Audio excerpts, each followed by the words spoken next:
أعوذ بالله من الشيطان الرجيم بسم الله الرحمن الرحيم أفحسبتم أنما خلقناكم عبثا وأنكم إلينا لا ترجعون فتعالى الله الملك الحق لا إله إلا هو رب العرش الكريم ومن يدع مع الله إلها آخر لا برهان له به فإنما حسابه عند ربه إنه لا يفلح الكافرون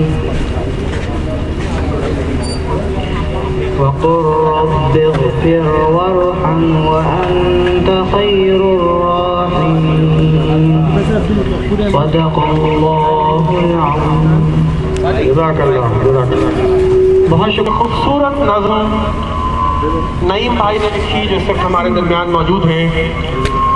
ان کے دل سے نکلا ہوا ایک ایک لفظ پہلے تو نعمان شاہ کی روح میں رچا بسا اور پھر جب ان کی زبان سے ادا ہوا تو ہماری سماعتوں میں رس گھولتا ہوا ہمارے دل میں محبت کی نئی شمع جلا گیا. میں اتنا خوبصورت نغمہ لکھنے پر آپ کو مبارکباد پیش کرتا ہوں. خواتین و حضرات، ہم اپنی گفتگو کا آغاز کچھ اس طرح کرتے ہیں کہ ایک لمحے کو تصور کیجئے کہ ایک سال میں 365 دن ہوتے ہیں، پورے 12 ماہ، پورے 52 ہفتے، پھر 2 سال، پھر 3 سال، پھر 4 سال، اور یہ گنتی 8 سال کو جب کراس کر جائے تو تصور کیجئے کہ آپ کی ایک بیٹی، آپ کی ایک بہن 8 سال سے امریکہ کی قید میں ہے اور بغیر کسی جرم کے اور بغیر کسی گناہ کے ان کی قید میں ہے، اور قید بھی ایسی کہ کبھی اسے کپڑے اتار کر برہنہ کر دیا جاتا ہے، کبھی اس کے راستوں میں قرآن مجید ڈالا جاتا ہے اور کہا جاتا ہے اس پر چلو پھر تمہیں کپڑے دیے جائیں گے. اسے گولی ماری گئی اور اس کی ایک کڈنی ضائع ہو گئی. اسے مارا جاتا ہے، اسے اذیتیں دی جاتی ہیں. اس وقت بھی وہ ٹیکساس کے جس چھوٹے سے کمرے میں بند ہے، اس میں کوئی کھڑکی اور دروازہ نہیں. اس میں ہر 1 گھنٹے بعد ایک روشنی جلتی ہے اور پھر 1 گھنٹے کے لیے بجھ جاتی ہے. آپ سوچیں، یہاں تو بڑے بڑے پہلوانوں کا دل جو ہے وہ پارا پارا ہو جائے اور وہ ایک معصوم سی دھان پان سے جھڑکی 3 بچوں کی ماں جسے کہا گیا کہ وہ یہاں سے جہاد پر گئی تھی. ہم سب اپنی اپنی عقلوں کا ماتم کریں اگر ہم اس بات کو مان لیتے ہیں. ایک گود میں 6 مہینے کا بچہ لے کر اور 2 چھوٹے چھوٹے بچے اپنے پہلو میں لے کر کون ذی عقل جہاد پر جا سکتا ہے؟ اور پھر ایک ایسی لڑکی جس کو جہاز پہ جانے کے لیے بندوق پکڑنے کی ضرورت نہیں تھی. وہ MIT کی گریجویٹ، وہ PhD نیورو سائنسز میں اپنا لوہا دنیا سے منوانے والی، 40 سے زیادہ اداروں اور یونیورسٹیوں سے ایوارڈ لینے والی، کیا اتنی پڑھی لکھی لڑکی ہاتھ میں ڈنڈے اور کلہاڑیاں اور بندوق اٹھا کر جہاز پر جائے گی؟ اس کے مقابلے میں ایک بدماش ریمن ڈیوس جس نے ہمارے 3 حسین نوجوانوں کو مار ڈالا اور اس اتنے بڑے اندوزہ افسانے کے نتیجے میں پھر ایک شہید کی بیوی برداشت نہ کر سکی اور وہ یہ کہہ کر چلی گئی کہ میرے شوہر کو غنڈہ بدماش اٹھائی گیرا اور چوری کرنے والا اور موبائل چھیننے والا بتایا گیا ہے. کل میرا بچہ بڑا ہوگا، لوگ اسے تانے دیں گے کہ تم ایک اٹھائی گیرے کے بیٹے ہو. یہ صدمہ اسے برداشت نہ ہوا اور وہ بھی اس دنیا سے چلی گئی. یہ لوگ جنہوں نے دن دہاڑے لوگوں کے سامنے قتل کیے، ان کے لیے 5 اسٹار ہوٹلوں پہ کھانا آتا ہے. ان کی جیل بھی ایئر کنڈیشن ہے. یہ ہر تھوڑی دیر بعد پولیس کے لوگوں کو ڈانٹتا ہے، انہیں برا بھلا کہتا ہے اور وہ سر جھکا کر ان کی ڈانٹ سنتے ہیں۔ اس کے مقابلے میں عافیہ کیسی کیسی اذیتیں برداشت کر رہی ہے۔ ہم اس کے جذبے کو، اس کی استقامت کو سلام کرتے ہیں۔ آج اس کی سالگرہ کا دن ہے۔ سالگرہ کا دن عموماً خوشی کا دن ہوتا ہے۔ اس دن ہم غبارے پھوڑتے ہیں، اس دن ہم پھولوں کی برسات کرتے ہیں، اس دن ہم قہقہے لگاتے ہیں۔ لیکن عافیہ جب تمہاری سالگرہ آئی تو ہم سے یہ خوشی نہیں منائی جاتی۔ آج ہم رنجیدہ ہیں، ہم تمہارے لیے کچھ نہیں کر سکے، لیکن یہ جو چند آنسو ہیں، یہ آج کے دن ہم نذرانے کے طور سے اس خاندان کو پیش کرتے ہیں۔ ان آنسوؤں کو قبول کر لو۔ عافیہ صدیقی، اگر ہم غیرت مند قوم ہوتے ہم تمہیں کب کا لا چکے ہوتے۔ سوچنے اور دیکھنے کی بات تو یہ ہے کہ برطانیہ نے اپنے آخری قیدی کو بھی چھڑا لیا گوانتانامو میں سے، اور آخری قیدی جو مسلمان تھا اس کے لیے عیسائی اپنے گھروں سے نکلے اور انہوں نے حکومت کا ناطقہ بند کر دیا اور کہا ہمارا قیدی ہمیں واپس چاہیے۔ معظم بیگ واپس آ گیا۔ یہ مسلمانوں کا ملک ہے، ہماری بیٹی مسلمان ہے۔ میں معذرت چاہتا ہوں، میرے اندر ایک آتش پک رہا ہے، میں بہت کچھ کہنا چاہتا ہوں، لیکن میں جانتا ہوں بہت سارے مقررین موجود ہیں، ہم تو ان کو سننے آئے ہیں۔ لیکن میں آج میڈیا کے توسط سے امریکہ کو یہ پیغام دینا چاہتا ہوں کہ اگر تم نے ہماری بہن کو جلد رہا نہ کیا تو یاد رکھ لو کہ ہر لمحے تمہارے لیے دنیا میں نفرت میں اضافہ ہو رہا ہے۔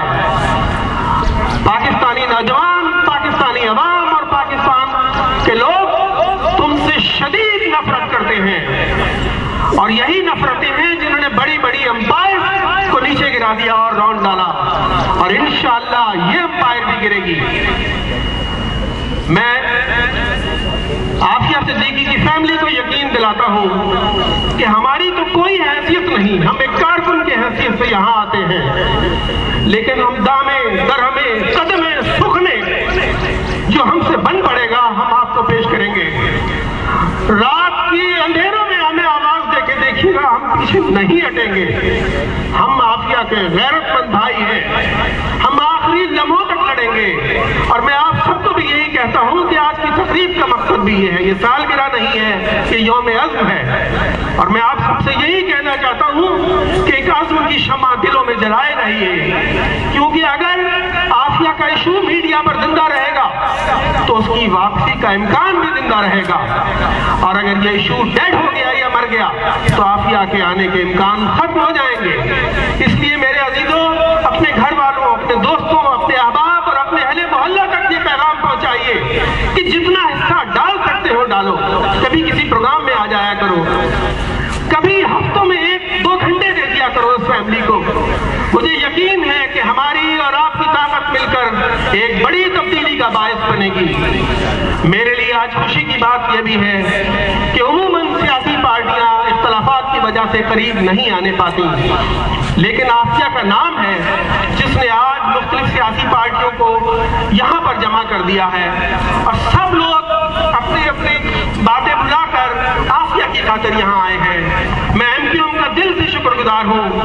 الطاف حسین میرے یونیورسٹی فیلو ہیں، ہم ساتھ پڑھتے تھے، ہم ساتھ کھانا کھاتے تھے، ہم ساتھ ہنسی مذاق کرتے تھے، اور ہمارے کئی دن ساتھ گزرتے تھے۔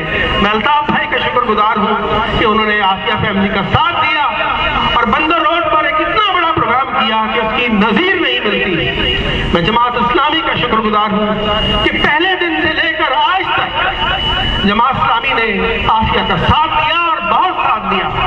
میں الطاف بھائی کا شکر گزار ہوں کہ میں حیران ہوتا ہوں کہ ان کے اعصاب اسٹیل کے بنے ہوئے کیا ہے، یہ اپنے گھروں نہیں جاتے، ہر وقت یہاں موجود رہتے ہیں اور ہر کام کے لیے موجود رہتے ہیں۔ میں ان کارکنان کو سلام کرتا ہوں جو ان اینٹوں کی طرح جو ہمیشہ بنیاد میں لگی رہتی ہیں اور کبھی نظر نہیں آتی، وہ سامنے نہیں آتے، لیکن وہ اپنا وقت دیتے ہیں، اپنی صلاحیتیں دیتے ہیں، اپنے وسائل دیتے ہیں، اور صرف اس فیملی کی ایک پکار پر یہاں جمع ہو جاتے ہیں۔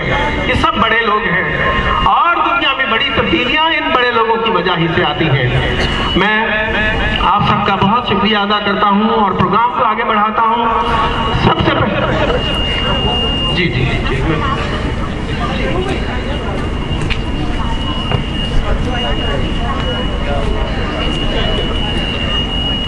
شرمیلا فاروقی صاحب کا شکریہ ادا کرتا ہوں کہ انہوں نے آج اس تقریب کی اہمیت کو سمجھا اور وہ یہاں تشریف لائیں۔ پروفیشنل ویمن کی شمیم کاظمی صاحبہ کا شکر گزار ہوں کہ وہ یہاں تشریف لائیں، اور عورت فاؤنڈیشن کی نعیمہ صاحبہ تشریف لائیں گے، میں ان کا بہت شکر گزار ہوں۔ میرا جی چاہتا ہے میں ایک ایک فرد کا نام لے کر شکریہ ادا کروں، مگر ظاہر ہے کہ ممکن نہیں ہے۔ آپ سب کی آمد کا شکریہ۔ اور ایک تو یہ کہ جو احباب بھی عافیہ سے اپنی محبت کے طور سے کچھ پھول لے کر آئے ہیں، وہ پروگرام کے دوران بھی پھول یہاں رکھ سکتے ہیں۔ اور میں گزارش کروں گا کہ اپنے پروگرام کا آغاز ہم کچھ کبوتر چھوڑ کر کرتے ہیں کہ خدا کرے یہ جو کبوتروں کو رہائی مل رہی ہے، یہ علامتی رہائی ہماری بہن کی رہائی کی صورت اختیار کر جائے۔ میں عمران سے گزارش کروں گا کہ وہ یہاں کبوتر لے کر آئے۔ یہ ایک بہت بڑی تعداد میں تو نہیں ہے کبوتر، لیکن چند پرندوں کو بھی آزاد کرنا ایک اچھی علامت اور اچھا شگون بن جائے۔ عمران آپ سے گزارش ہے کہ جلدی سے کبوتر لے کے آئیے۔ اور الطاف بھائی اس کے بعد آپ کو کچھ کہنا ہے، آپ میری آواز سن رہے ہو تو قریب آ جائیں۔ الطاف بھائی تشریف لائیں۔